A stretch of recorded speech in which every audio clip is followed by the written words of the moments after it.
have any questions so far? Yeah, well, can you maybe do an extra example of the vase drawing you were doing with the proportional system? Oh, the vases? Yeah, the vases, Yeah, yeah. I can do that. Here, let me get in here for a second. Image, can. Also, I have an additional question. When Uh-huh. you're, for example, designing a prop, do you usually use the proportional system, or do you kind of go into the rule of thirds, or do you use like a combination of both when you're doing that? Combination of both. I definitely use a combination of both. Okay. And you're going to find that they work together extremely well. Yeah, I was a little bit confused about how, because I was familiar with the rule of thirds, like the big, medium, small Mm-hmm. approach, but yeah, I was like when you start talking about the proportional system, I was kind of confused about how to like incorporate both of them. Maybe it's too early to do examples of that, but You're going to see lots of examples. It'll work fine. okay. It'll work fine. Just so here I just made it a little smaller so we can see what we're Oh, by doing. the way, switch the screen. Yeah. Oh yeah, yeah, yeah. Okay. All right. Let me come back in here. All right. So on these things here, okay, it's really just the same as anything else. You just kind of come in, and I actually suggest people use this kind of loosely. You know, here's what happens is I'll come by and I'll see a student working in the classroom and they're doing a pitcher of beer, right? So here they are. And I'll come by at 9 o'clock and they're trying to figure out how big they want that handle to be.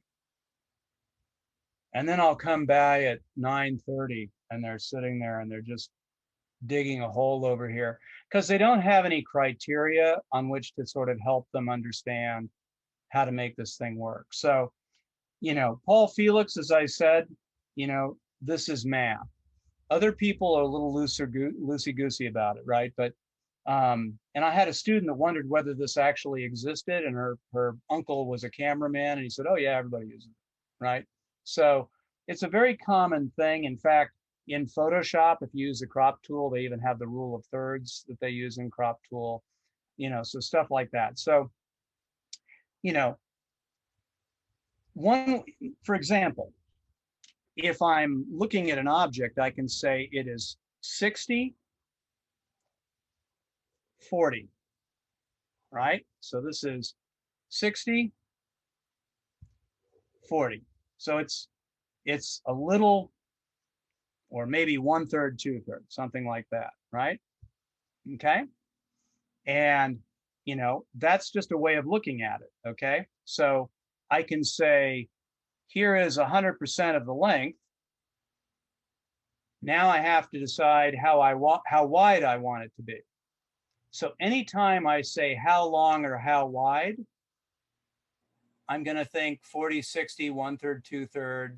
You see what I mean? So it's sort of anytime I'm thinking how long, how wide, right?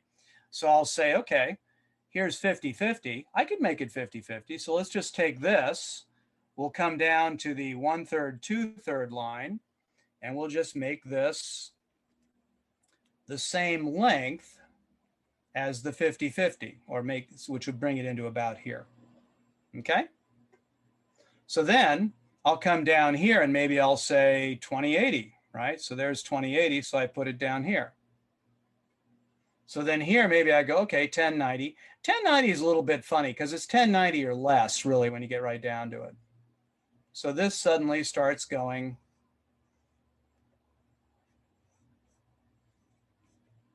like this. Okay? You see what I'm saying? Now, here's the other thing. In animation, we tend to think in terms of wonk. Okay, so I'm going to say wonk. Okay, so we draw funny, right? In industrial design, they're not that funny, but we're really funny, right? So wonk basically means all kinds of things, like maybe don't make both sides exactly the same, right? So I might come here and cut that corner a little more on this side, see, and push this off to one side a little bit, okay? So wonk is, say, let's say I have 2 gas pumps. See, I'll have one here and I'll put one here like this. And it says old gas station, right? That's what it says. If I have one really tall one, and then, one over here, and then, one over here, I'm going to end up with something along the lines of tall, fat, and normal, right? And then I have 3 old men, right? So now my gas pumps are 3 old men. And so, this one's a certain kind of pump, right? This one's a different kind of pump, and they have, different things coming out. And then we start thinking about their personalities, right? One's garrulous, one's good-natured, one, and they talk about every car that comes to get gas, right? I mean, as soon as the car is gone, they start up the conversations. So it's kind of like the Three Amigos or something like that, right? You're basically creating a group of 3, all of which have different personalities. So no matter what happens in the scene, they can discuss it. So it gives you an excuse for dialogue. But how do we get there? Well, in our business, we get there through design, and then we get there to dialogue, right? So the characters have to support the dialogue. So, again, I'll come in here and, then we'll say, okay, here, or maybe here, let's come here. And we're going to come out here, and I'm going to say, pull it up, pull it up. See what I mean? Okay. And then, see, and it becomes, like one of these pots that you might see in Greece or something like that. You see what I mean? And all I'm doing is messing with the proportions for clarity. The purpose is clarity. That's the purpose of all of this always. Because if these guys, these 3 guys here are not clearly different in shape, then I can't make them clearly different in personality. And they're also going to be hard to distinguish from each other. You see? So, this here, we might take, for example, the length of the truck, right? And I'm looking at an actual truck. Like, so here is the back of the truck. So, the actual, Peterbilt is going to be that long, right? So I'm going to say, no, this is 60, this is 40, but what I'm going to do is make it 40, 60. And suddenly I end up with a truck that's shaped like this, see? Right? See how that works? And then I can come in here and start working the front of the truck, right? Doing various things, and then I attach it to the back, right? And then maybe I squash the whole truck a little bit, see? I mean, this stuff takes a while to work out. That's why designers spend, it'd take you all morning or all day to design that truck, right? So, Well, yes. sorry, can I just confirm? So you're essentially relating everything to that first line that you lay down. Like you lay down the first In line. a sense, and then yeah. But it can get a little complicated because here's my first line, right? And now I'm saying, I want to take this proportion right here. I'm going to raise it up a little bit. I'm going to move it out a little bit. See? And that's where I'm getting this vase from, see? That's where I'm getting that outside shape from. Right. Okay, so there are lots of ways to use this. That's what I'm saying, is there are lots of ways to use this. If I have a box that's going like this, okay, here's the outside of my, I'm just going to draw it from the end, okay? So it's, 40, 60, okay? And then I'm going to say, well, let's make it 1/3, 2/3. So I'm going to come up here and say, put this in here. Right? So there's a handle holding it from the front. And then, I'll come in here and say, well, 2080,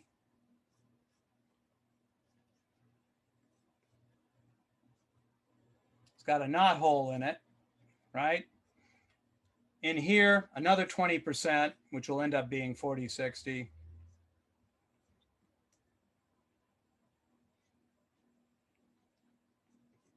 See how I'm building that stuff up inside? I'm going really, really fast, but you see what I'm talking about?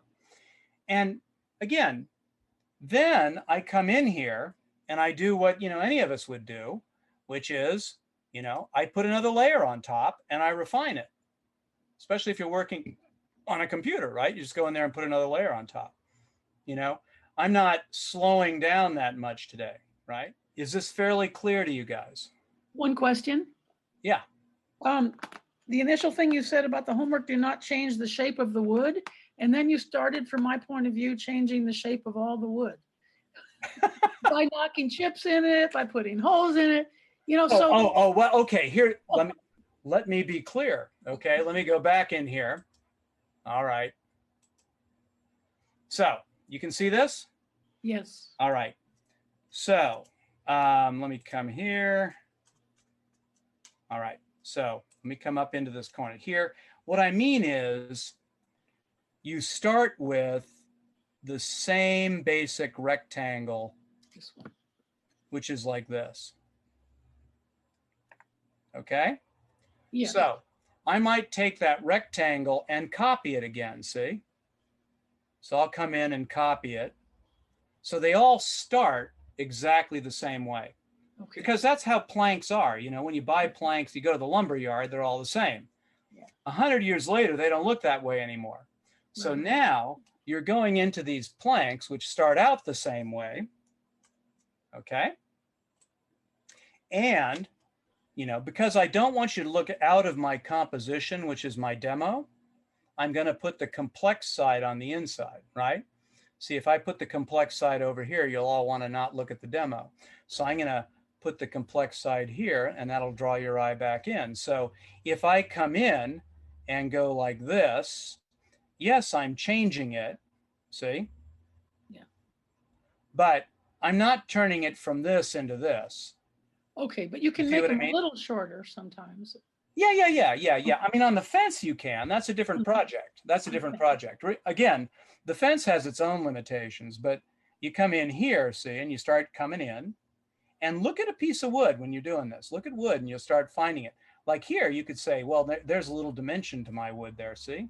And then I might come out here and have it get a little shorter in the back. The back doesn't have to stay just the same. You can get down here. Once you start looking at wood, you're going to start noticing that it gets pretty interesting. See, I want you to look at the happy face. See? So I will start organizing things to draw your eye to the happy face. You see? Okay. And that's how it works. These are called sight lines, by the way. If I do a bunch of things that go like this, the brain will pick that up and follow those to the point of convergence. Yeah. So when I come in here and I start doing things like this, and there are a bunch of little subtle things, but collectively, what they'll do is draw the eye in this direction. So when people look at a picture, I can literally tell them where to look. Okay. So, if I go and do this, this is just kind of interesting. Okay. But this is technically called a line. Okay. Now that's pretty funny, but this is called an opposition. So drawings are made up of lines, oppositions, and transitions. Now, the transitions change the way I see the line, and it changes the way my eye goes through this corner. So here I go through a little more slowly. Here I go more quickly. Here I go somewhere in between. Okay? Now, with design, we have triangles, circles, and squares. Triangles are active because they point in all these different directions. And if I use a lot of triangles, it makes people nervous. And we like that. We want to make people nervous. We also want to make them happy. We also want to make them sad, because that's what we're doing with pictures. We're actually using pictures to create emotional changes. So triangles are considered active. And if we use a lot of them like this, what happens is we end up, creating a kind of a nervous feeling. Circles are peaceful. And so here I'm going to use big, medium, and small to make them as interesting as I can. But basically circles are pretty boring. However, circles will draw the eye in and won't let the eye out. So as a practical matter, we tend to use circles in pieces like this. We use bits and pieces of circles. Squares are stable. So they don't lean to the left or the right, but they're really good for breaking up space. So for example, in a composition, if I do this, I am saying there is the horizon, right? But I'm not telling you whether to look left or right. Squares don't do that. Squares don't tell you whether to look left or right. Triangles do. So if I have a beam of light coming in like this, and I have a little guy standing here, that beam of light will take you right to the guy, right? So that's how we do this stuff. Now it gets more interesting than that, okay? Because if I come down here, and I have to make this a little deeper, 1 second. This always happens. Canvas size, and we're going to make it, they always go back to pixels. I like inches. I'll make this 50.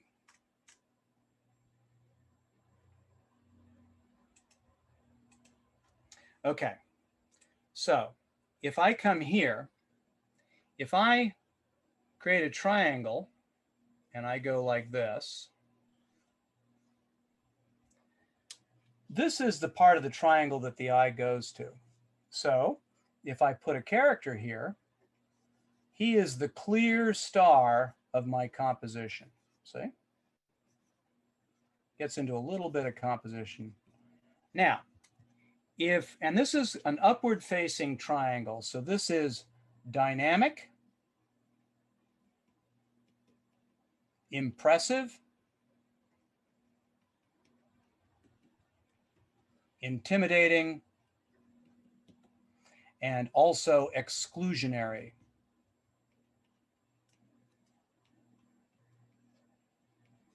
Now, it's dynamic, impressive, and intimidating.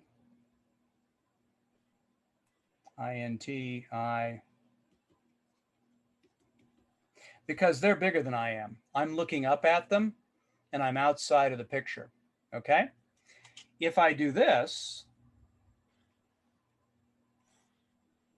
here's a guy who's been hit by a car, right? So here's his leg. Here is somebody helping him. Their back is to me. Here is somebody here coming in from the foreground. You see how big they are? Here is somebody taking a picture with their cell phone. This will be a good post. Somebody hit by a car, of course. And then here, somebody helping over here, all right? Everything is built around this triangle. Okay, this is less dynamic. It's less impressive. It's not intimidating, but it's more inclusive. Yeah, because it's closer. Okay? Now, this affects landscapes as well. If I come in here and do this,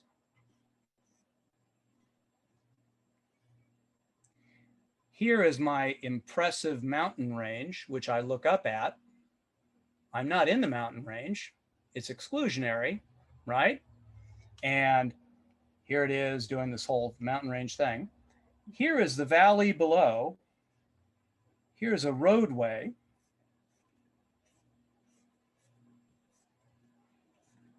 I'm standing on that roadway looking at the mountain, right? So here, upward facing, here, downward facing. You see what I mean? Included in the same picture. they both create the same emotional response, right? So what happens is when I look here, I don't like this guy much, but I have sympathy and empathy for these people here. Okay? So let's mess with it. Remember that circles come in here and they basically modify things, right? So if I take this triangle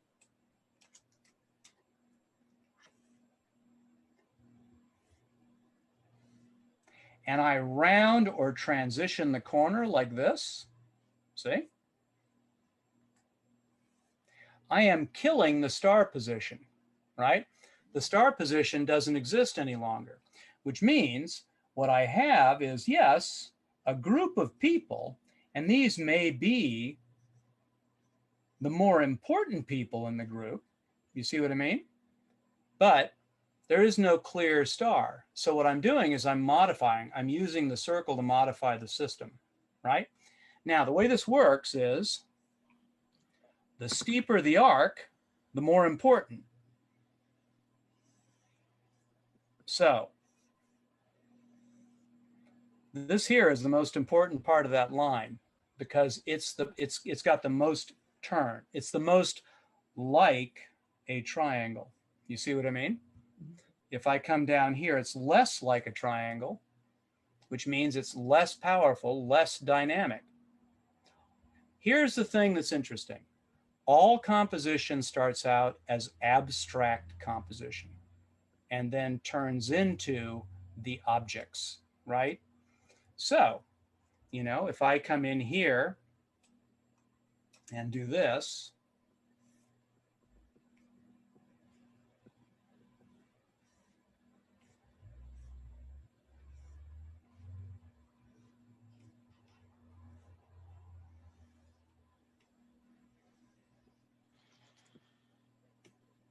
okay?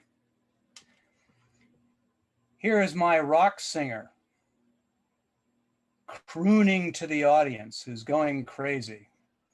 Here is the guitar player standing behind him.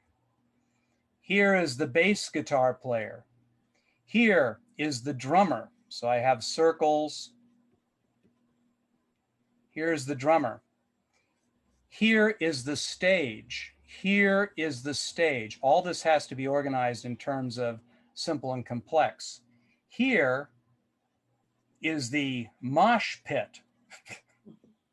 You see? And I have everybody organized and arranged in the mosh pit. The whole thing was set up before I ever started drawing figures. Okay? So the whole thing is set up in advance. Now I've seen Rembrandts that go like this.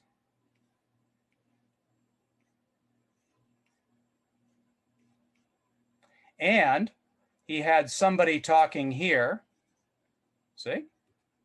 And then he had people, you know, like standing here. You see what I mean?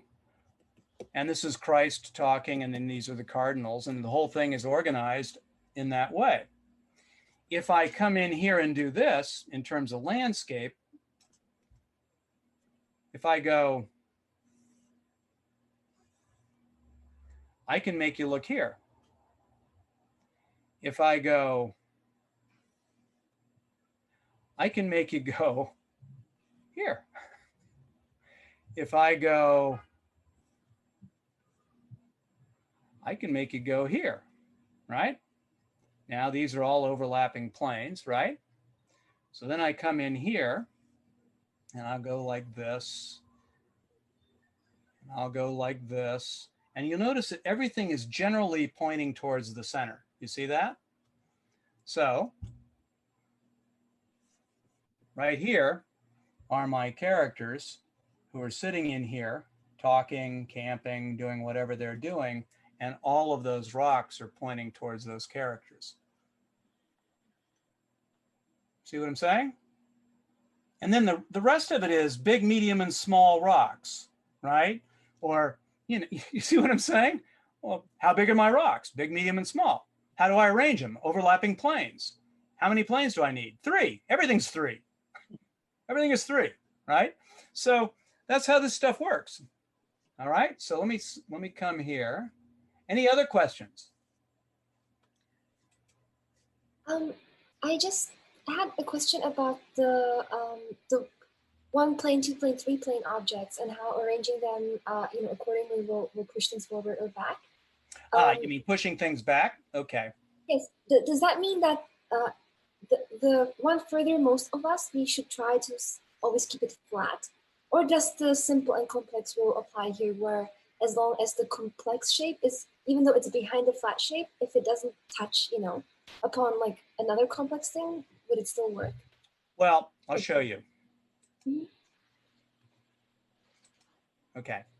So if we organize compositions so that we have a foreground, a middle ground, and then a background, which could be, clouds, mountains, but we basically think of them as in the background, right? Okay, so it's 1, 2, right?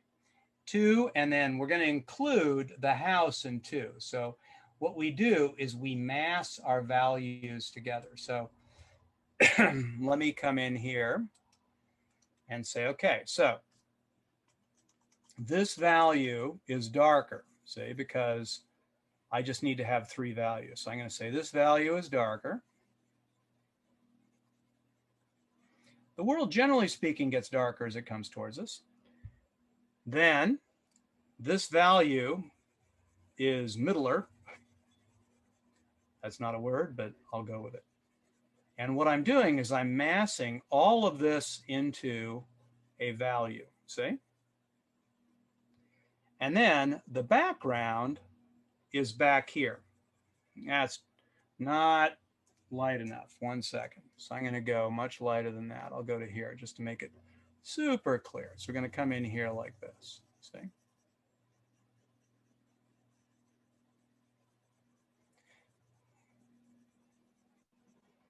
Okay.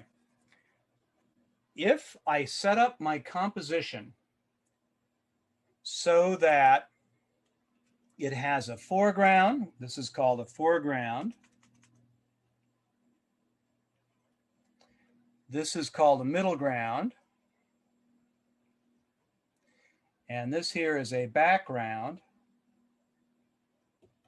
Okay. There are only 6 ways to set up your basic lighting scheme.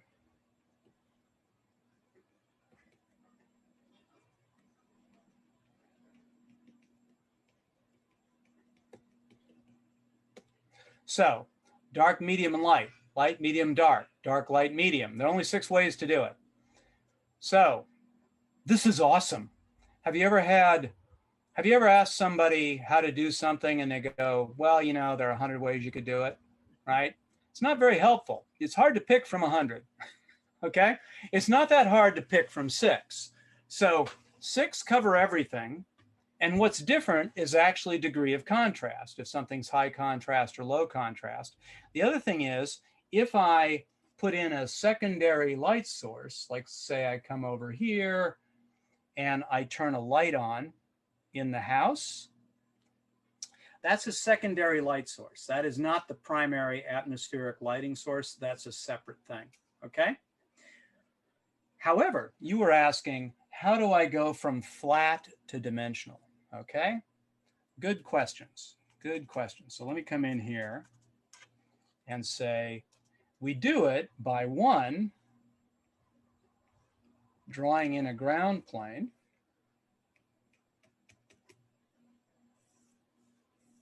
See? That does it. And then if I want, I can cut into it. See, I can come in here and go like this. And what I'm doing is using my ground plane as a guide to cut into it, see? Now, I would modify it, see? So I come in here, see? So this is coming in. So, I can always modify these things, right? So then I bring this in, see, like this. So we're just going to modify it coming in.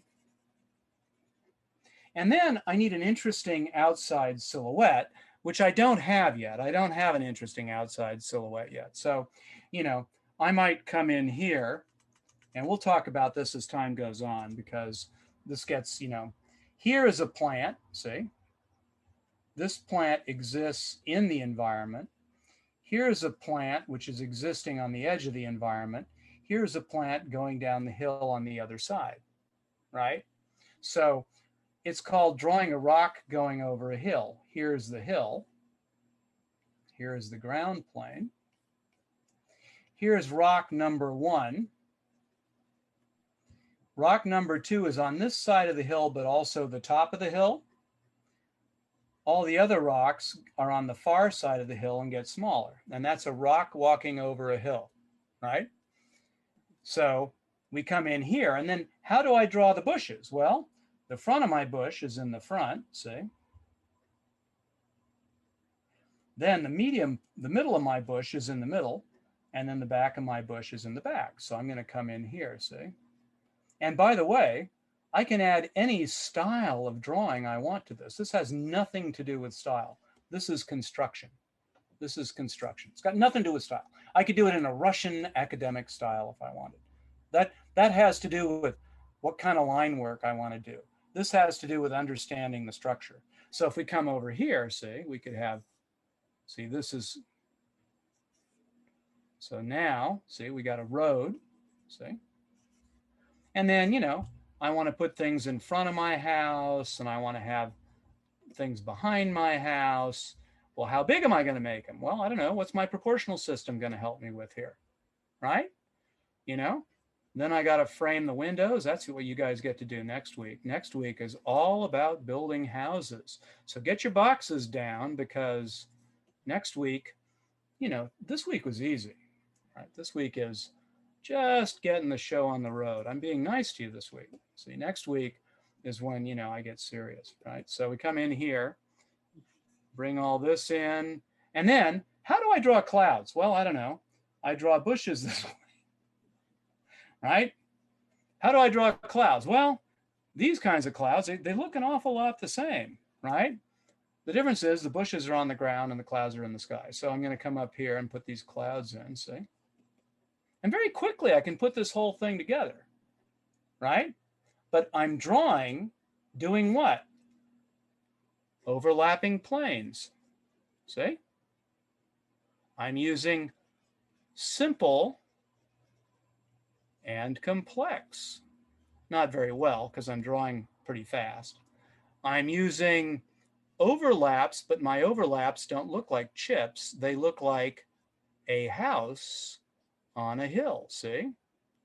And my background just looks like sky, right? But it's the same thing. Okay? Right. I'm using grids for ground planes so that you can see that the ground has form. So what is that?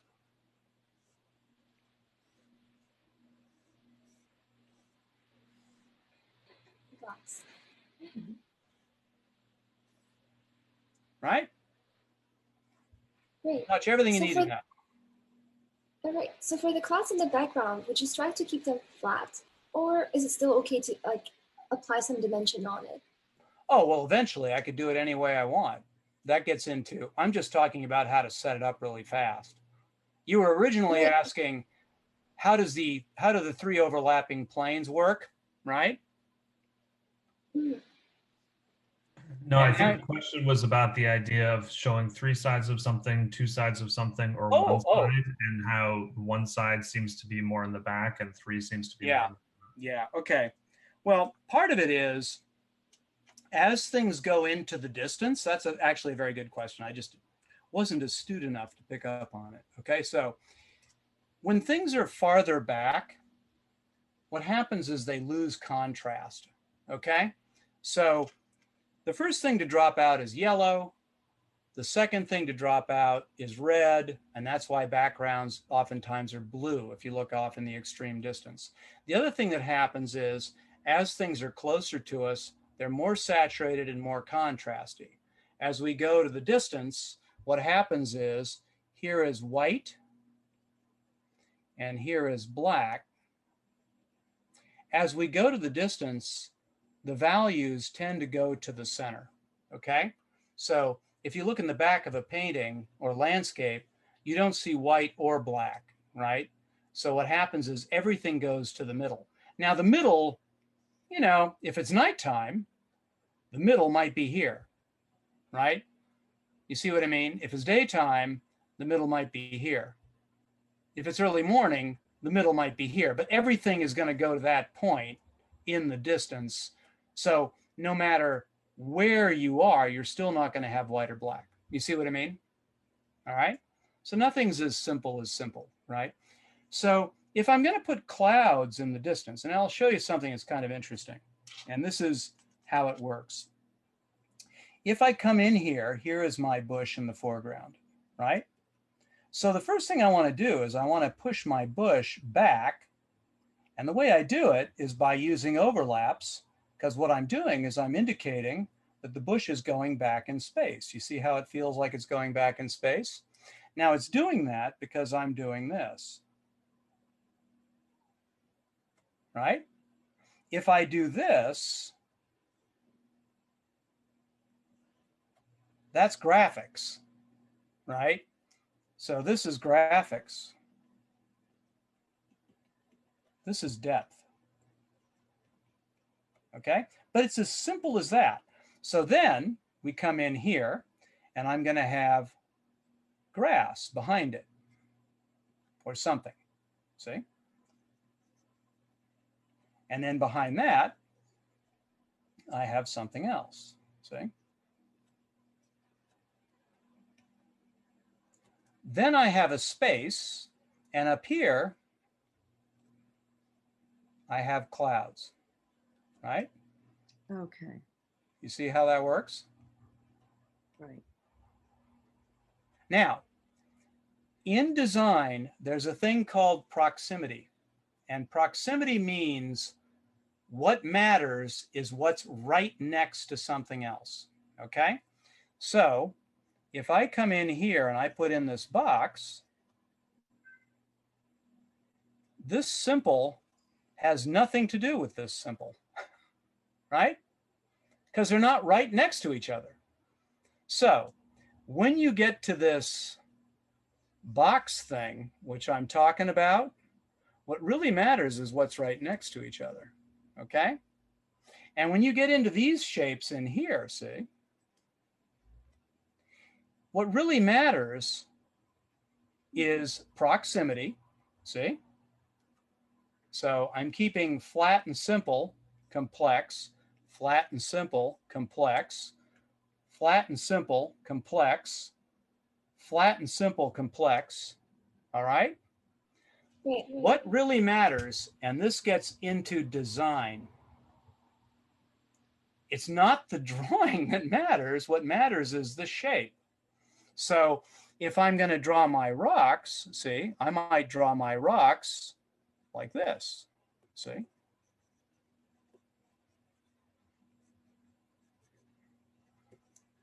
Right? Then behind my rock, I have a happy bush, right? I'm like that guy. Draw happy clouds, see? And then behind this, I have more rocks, see? So what do I have? I have squares, I have circles, I have squares, right? Okay, and then, you know, clouds are different. They're not always cumulus, right? But, you know, if I have a mountain range going like this, where it's clear that that's the middle ground, you see, and that's the background, then I can come in and say, here is my cumulus cloud. They could be very simple or they could be complex, but if they're complex, they're going to be low contrast. You see what I'm saying? So what have I got there? I'm now going square, circle, square, circle, inside a square. I haven't even used any triangles yet. I'm leaving out half the equation, right? And this is what matters. This is what matters right here. Everything else is just drawing stuff. You got to get the volumes to work. The rest of it's just drawing stuff. And as you can see, drawing stuff, if you're thinking about this the way I'm talking to you, it's not as hard as you might think, right? Because, you know, there's some real guidelines, at least in the beginning, and it's really how you use the guidelines, right? So, you know, if I'm going to do this, I could say, I don't know, I want to have a composition where we're going to bring something in here, and I have some chords hanging down, and you know, here I'm going to have some things hanging here and stuff over here. And then, you know, here I'm going to have some barrels and things coming towards me. See? Creating a feeling of depth. And then over here, see, is a lighted walkway. In that walkway, you're going into a doorway, and that doorway is in shadow. Right? So I have some things over here, right? So then my characters are standing in the doorway talking over here. Okay? So I'm creating all of these devices, and then all I have to do is come in and decide the light, medium, and dark, see? And then we come in and, you know, that's how it works, right? So, you know, we'll come in here and say, I don't know, what am I on? I didn't think this one through. I just kind of threw it down. But right in here, see, this is all in shadow, right, in the foreground. So that foreground element really throws us into the foreground. And then, you know, here, this will be a little bit darker than the ground because it's not facing the source of light the same way. So this will come over here like this, see? And then, to create a feeling of depth in the middle ground, see, I might come in here and create overlaps. So I'm going to come in here and have a bunch of overlapping planes, and I always show them over here so you can see them, see? And that's going to create depth between, you know, this stuff I have hanging in the foreground here. See, I could have more of it over here too, see? And then they're back there. Okay. Great, thank you. Oh, okay, let me save this file. So any other questions? Or if I, you know, this can be a little overwhelming, so don't worry about it, by the way. You know, I've been teaching this for a while. Yes, yes. Let me see. Yes, Polly. Question. Uh-huh. I think I'm following most of this, but on the water tower, you have that S-shaped line and you've got the little notches. Yeah, the S-shaped line, let me go back. You know, Mark something. sharp eyes in this room here. 2 hours ago, you did that S-shaped line. Yeah. Okay, so here's a, you know, I have students practice this, and this is how you draw over a cylinder, okay? Here is the, let me do it this way. I'll do it this way so we can see the cylinder more easily. This, I actually talk about this in the life drawing class and the costume class, almost obsessively. So here, straight, here is straight, and we're gonna wrap over like this. So it's straight out, wrap over, straight in. Straight out, wrap over, straight in, straight out, wrap over, straight in, straight out, wrap over, straight in, straight out, wrap over, straight in, straight out, wrap over, straight in, straight out, wrap over, straight in. You see? Mm-hmm. And that's the proper way to do it. It'll actually wrap it over the line, okay? So here, I was just going like this and saying that's how I'm gonna wrap over it, okay? I may not have gotten it at exactly the right angle because I was sketching very quickly, okay? But those little notches you made, what were those? Oh, those are because yeah, okay. I grew up on a ranch, so I know what these things look like. I was sort of thinking of two things at the same time. So I was kind of going like this, and I just didn't complete the thought. Here's the metal banding that goes around the thing that holds it together.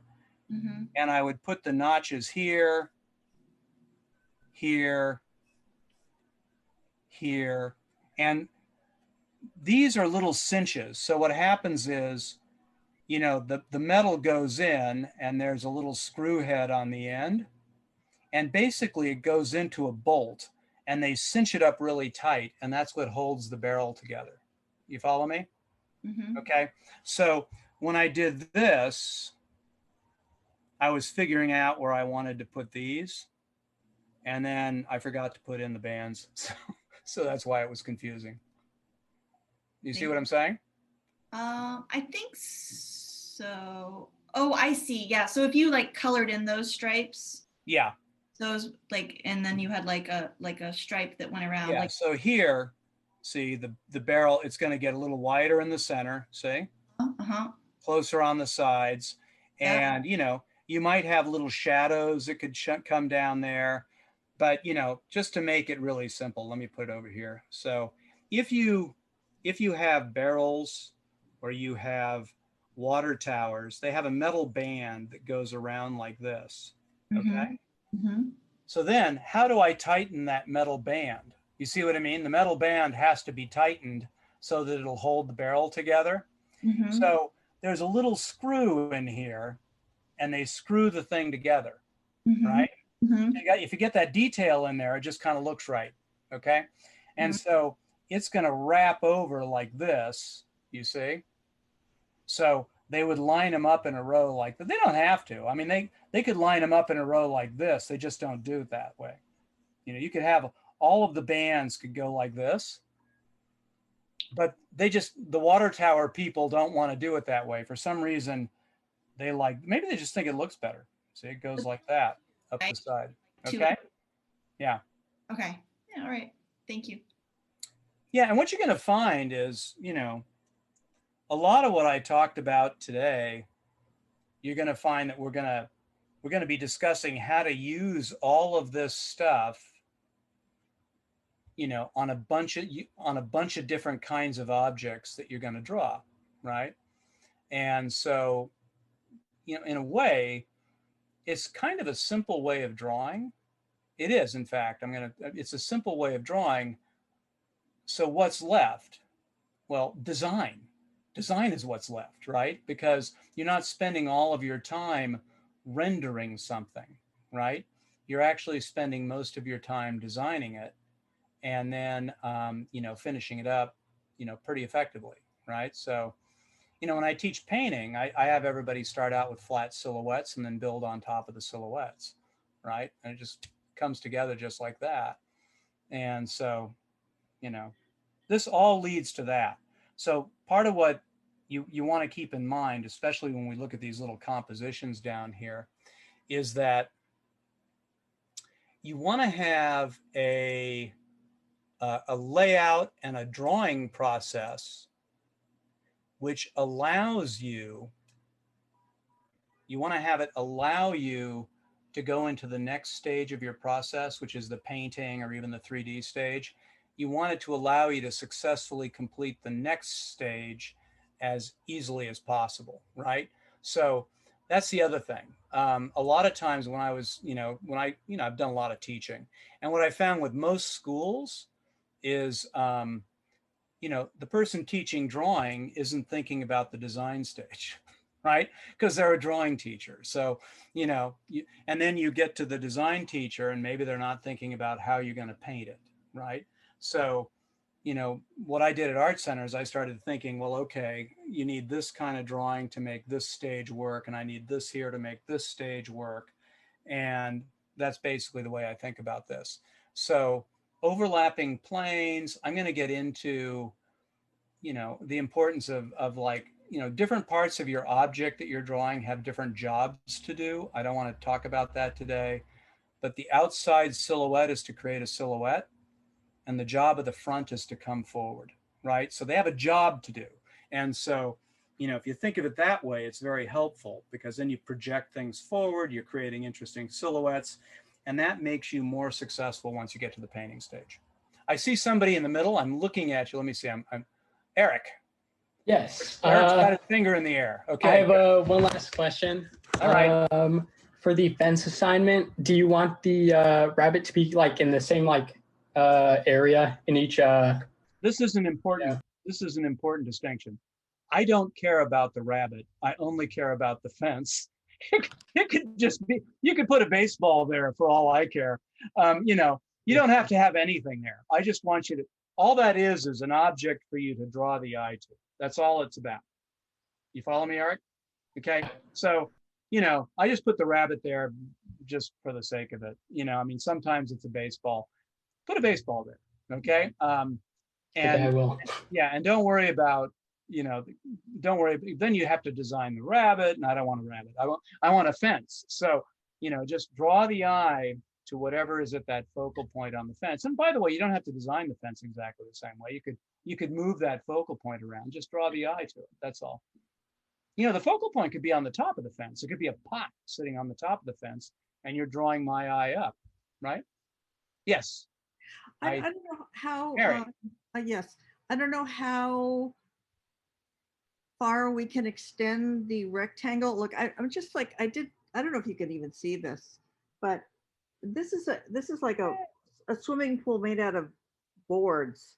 Yeah, I mean, would make it a little longer, maybe a little longer. Okay. Yeah, so it's like a plank. You know, planks are 8 feet long and like, you know, 16 inches wide, right? So, Okay. you know, what happens is people do these almost square pieces of wood, and after a while, it doesn't even look like wood. So you want to get it to be long enough so that I can tell what it is. Like. Yeah, and sort of, you know, what you want to do is start getting an idea of what realistic proportions are so that we can cheat. I mean, Okay. the only reason I think we want to learn the rules is so that we can stretch them, bend them, twist them, you know, generally turn them into whatever it is we want, right? And this is very important for especially things like games and animation. You want to get into any kind of fantasy environment because, for example, if I go look at James Cameron's Avatar, everything has to be utterly real. Otherwise, the whole world falls apart, right? But if I look at Up, Pixar's Up, 1,000 balloons can carry a Victorian house down to South America, essentially because the star has a cube for a head, right? He's clearly not realistic. Also, the inside of the house is bigger than the outside of the house. There are all these things that are done intentionally, and what you're doing is signaling to the audience that this is not the real world. You see what I mean? When we look at Mr. Incredible in his boring job at work, literally they put him in a cube, which is too small for him. They put him in a car, which is too small for him. In other words, this guy's a hero.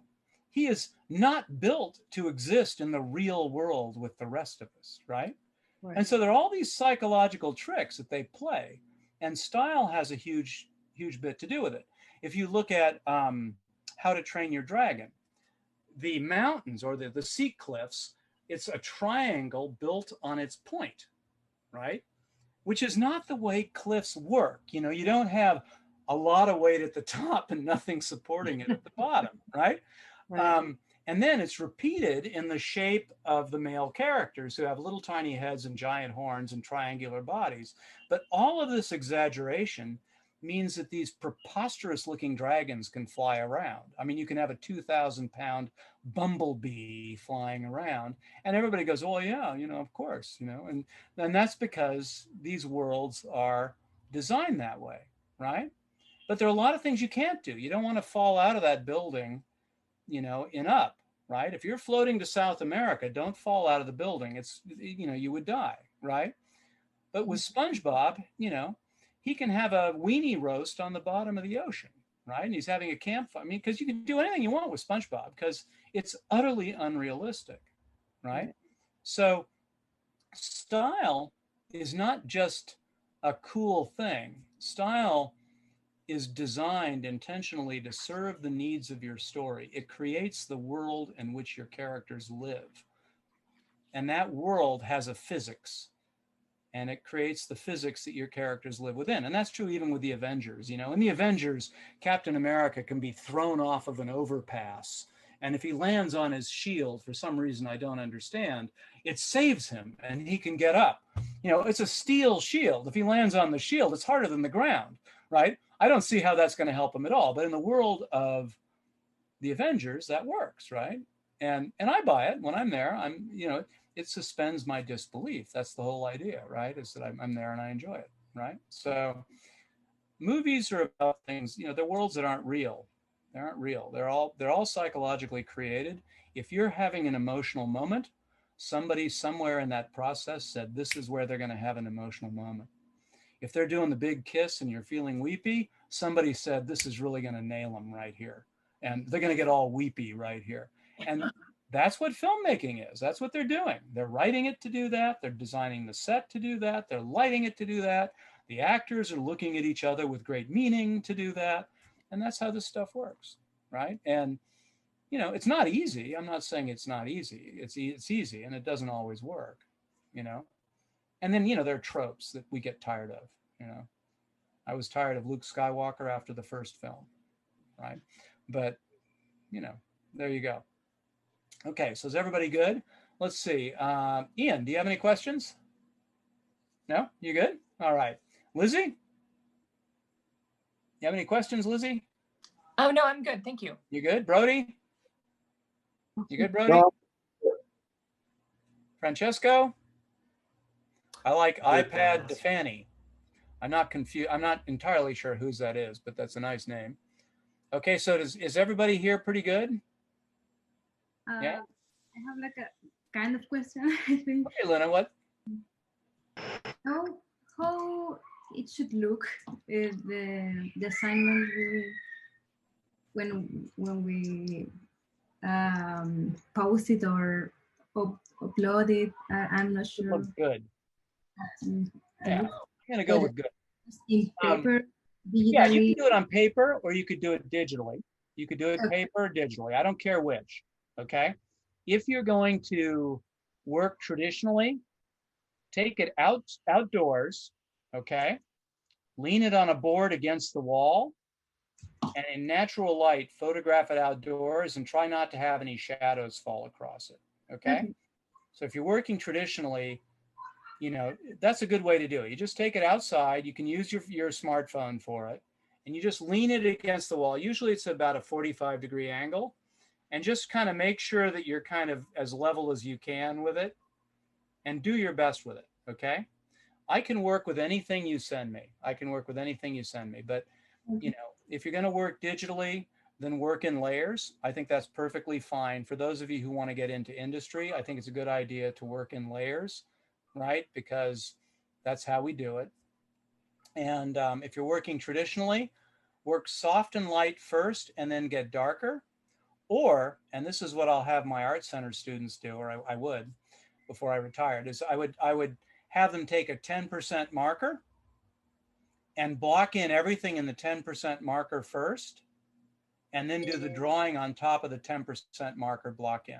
Okay, so you get a cool gray 10% marker, block everything in marker. So you get all the sizes and space relationships in there. Then get a Prismacolor pencil, keep it nice and sharp, and do your finished drawing on top of the marker drawing. That works very well. And what you find is that it frees up your shapes, right? So what happens is, you've already worried about the shape. Now you can go in there and play with it, okay? And I'm gonna have you do an assignment in this class where I'm gonna have you take one prop and draw it 3 times, and I'm gonna have you exaggerate it, so you'll draw it properly one time and then exaggerate it 3 different times. So that sort of teaches you how to exaggerate props. But don't worry about that this week. We'll just see how you do this week. Okay? Does that help you? Yeah, thank you. Okay. All right. Okay. So Julia, you good? Yeah? Okay. Paula, you good? Paula, you look like you're working in a closet. No. Yeah, you're a little bit like Mr. Incredible, I think. You're busting out of the space in there. I can't hear you. You've got your mic is off. It's a bad composition, I guess, because No, I like it. I like it. Well, with me, I've got my entire studio laid out behind me. What you can't see over on the on this side over here is the couch where I spend most of my time, right? But you know, here is sort of like all, you know, all my entire career is right here between now and between here and the wall. Okay, Hans, how are you doing? You good? Okay, I'm gonna let you guys go then. Okay, Gil, you doing okay? You understanding everything? All right. I know you people are from all over, so I want to make sure everybody understands.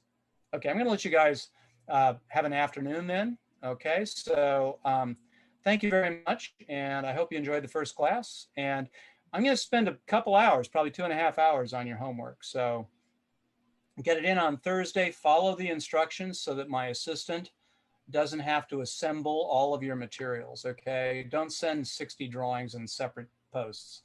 You know, that'll drive her nuts. Just, you know, kind of try to simplify it for the person on the other end a little bit, and that'll help quite a bit, okay? Diego, you doing well? All right. Okay. Awesome, Will, thank you. Okay.